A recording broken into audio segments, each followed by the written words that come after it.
What's going on, everyone? So obviously, Lakers need to make a trade, but they are coming off of a huge win against the Boston Celtics, which was the best game that they've looked, most dominant game in my opinion, especially start to finish, really controlled and never really let Boston get back into that game. Just looked like a completely different team. Like they look like it's like, man, if you could just do that 4 times a series, Lakers would win the championship, right? But it's just, do we trust them to do that on a regular basis? One of the Lakers' biggest issues are the inconsistencies, right? They're consistently inconsistent. We've talked about it for 2 years, right? It's just like there's games where they play. It's why I said I thought that they could beat Boston, right? Because they love to play to their competition. They play a bad team, they play poorly. Play a good team, they play great, right? More times than not. Obviously, there's outliers in both areas, but more often than not, Lakers look like different teams based on the opponent in which they play. But LeBron James and Anthony Davis, they want trades. Both have publicly said it. LeBron James a little more passive-aggressive than Anthony Davis, who was like,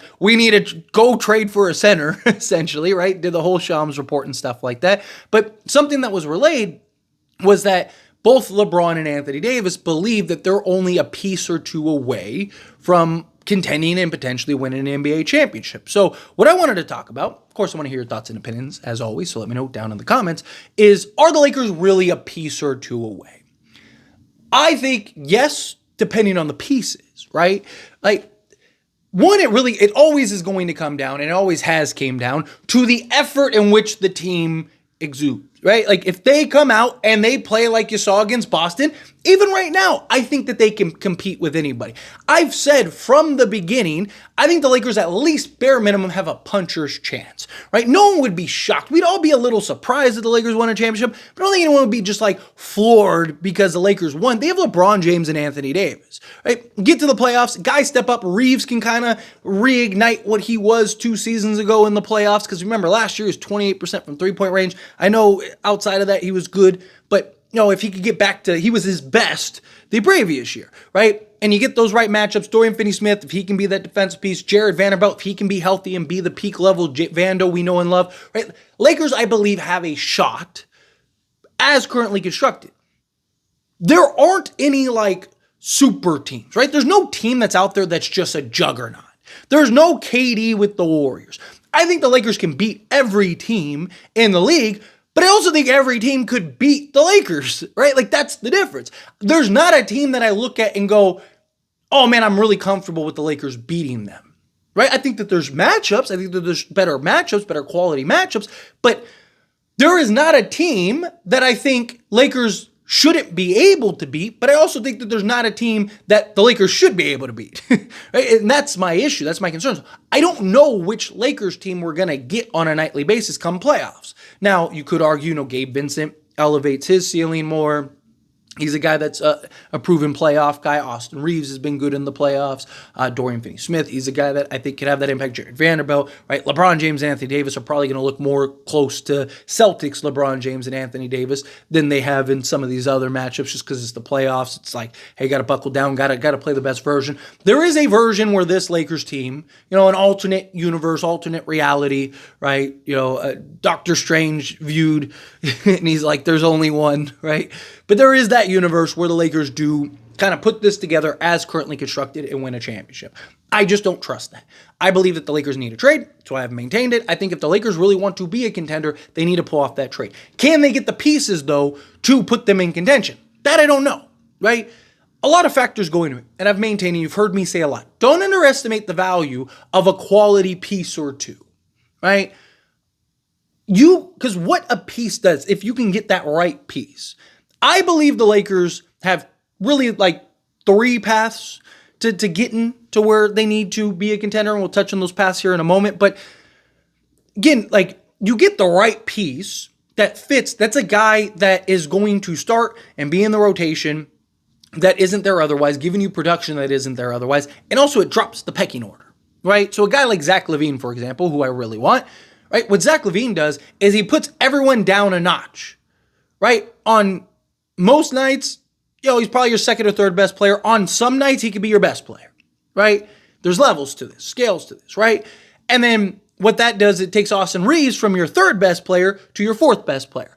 and so on and so forth down the list, whoever's left. And then you get some pieces, go get a backup center, boom, right, you're there. Right? So there's things like that that I think can raise the ceiling. But even just like, Nikola Vucevic, again, it drops the pecking order. It keeps the kind of rotations, like, okay, now you're not relying on Jackson Hayes, right? Now you're not, there's just things that can have an impact, and then also have the domino effect the rest of the way, plus chemistry, just the fit. Right? There's a lot of things that go into it. We've seen, even as Laker fans, right? You can't just throw guys together and win a championship. Otherwise, what was it? That 2021 team would have won the next 5 years, right? Like we've seen, with Steve Nash, Dwight Howard, Pau Gasol, Metta, and Kobe Bryant, right? And, that it took Kobe tearing his Achilles to end up getting just to the playoffs, right? To where they just got ran through by the Spurs, right? So it's just, you can't just, Suns are another great example, right? You can't just throw guys together, but if you get the right fits, you get the right pieces, you make the right moves, I do believe that the Lakers can get there. Now, what are the paths to get there, right? I think it really is kind of like 3 different configurations. I think either A, you get that high-level piece, a Brandon Ingram, a Zach LaVine, somebody like that, and then like 1 to maybe, if you can, 2 kind of low-tier pieces, right? Can you get a Zach LaVine and like an Io and a Torrey Craig, right? And then maybe go pull off a deal for like a Day'Ron Sharpe, right? A couple like lower-tier guys like Day'Ron, he's young, inexperienced, right? An Io, I think, is probably closer to a mid-tier guy, but, in that range, right? Can you do something like that where you get the high-end, highest ceiling-raising guy and a couple, like, kind of small pieces that could be rotation pieces for you and kind of help kind of carve out the depth of this roster, right? Then there is the 2 mid-tier guys. Again, if you can get any little, random pieces or whatever, fine.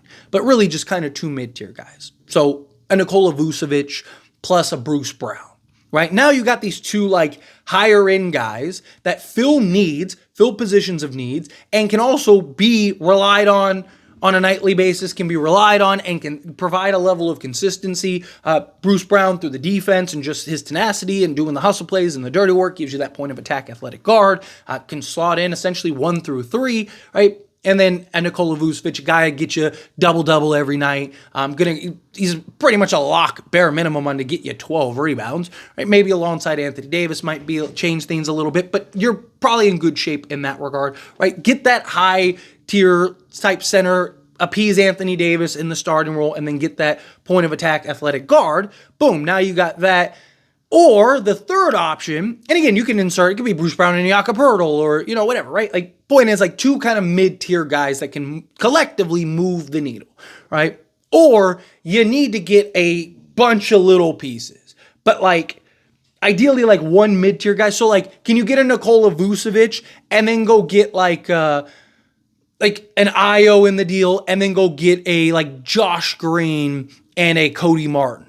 Right, so you got you're basically roster revamp. You're adding a bunch of 4 or 5 kind of like lower tier guys, but make more sense. Maybe you get a little younger, a little more athletic, a little more switchable, a little more versatile. Kind of can change the game. You have different looks. You have multiple guys that you can throw out there that are going to be able to do the hustle plays, do the dirty work, but that version, you're so reliant on LeBron James, Anthony Davis, and Austin Reeves. You're so reliant on those 3 guys being the peak version, particularly offensively, on a night-to-night basis. Where if you get a guy like a Nikola Vucevic, right, he's a guy that go kind of take some pressure offensively off of guys. Bruce Brown, he's been much better and has looked much better, particularly on the offensive side of things. He's a guy that on any given night can take some pressure off of guys. Or you go get that guy like a Zach LaVine and Brandon Ingram, to where on a nightly basis he is taking pressure off of those guys, so you're not as reliant.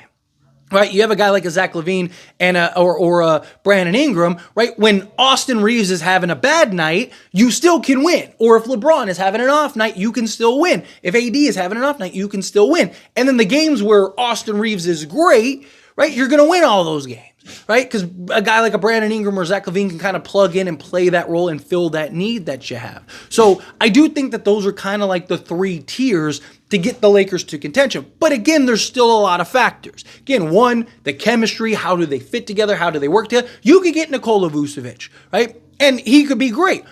Or he could be a defensive liability that he doesn't impact on the rebounding department because he's slotted alongside Anthony Davis, and maybe his 3-point shooting regresses and he's like a 12-8 guy, which would still be really good, but is that enough to make us a contender, right? Like there's factors that go into it that you don't know until you get there. You don't know what a guy's going to look like alongside guys, right? Again, you look at teams like Phoenix.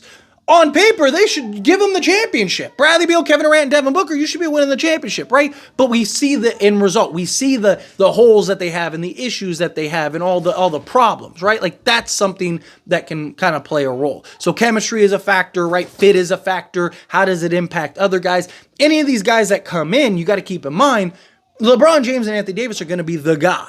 And maybe even potentially Austin Reeves. So you're talking about like whoever it is might end up being, unless it is a Zach LaVine or a Brandon Ingram, probably going to be the 4th, 5th guy. So is a Nikola Vucevic going to be a 20-10 guy for the Lakers? Probably not. But can he be a 14-12 guy, right? Where he's still giving you the rebounding and he's still knocking down the open shot, but he's not like that 20-10 guy on occasion nights, things like that, right? Like there's questions to that. But yes, I do think the Lakers are a couple pieces away, but I think it has to be the right pieces. But let me know your thoughts and opinions down in the comments below. What do you think? How do you feel? What are your thoughts? Do you agree with me? Do you disagree with me? Kind of mixed in the middle. However you feel, whatever your thoughts are, I'd love to hear it either way. So let me know down in the comments below. That being said, if you haven't liked this video, hit that like button. Helps me a lot. So we enjoy these types of videos and I truly appreciate it. Not subscribe channel, hit that subscribe button, turn on the bell notifications. Appreciate y'all. See you in the next one.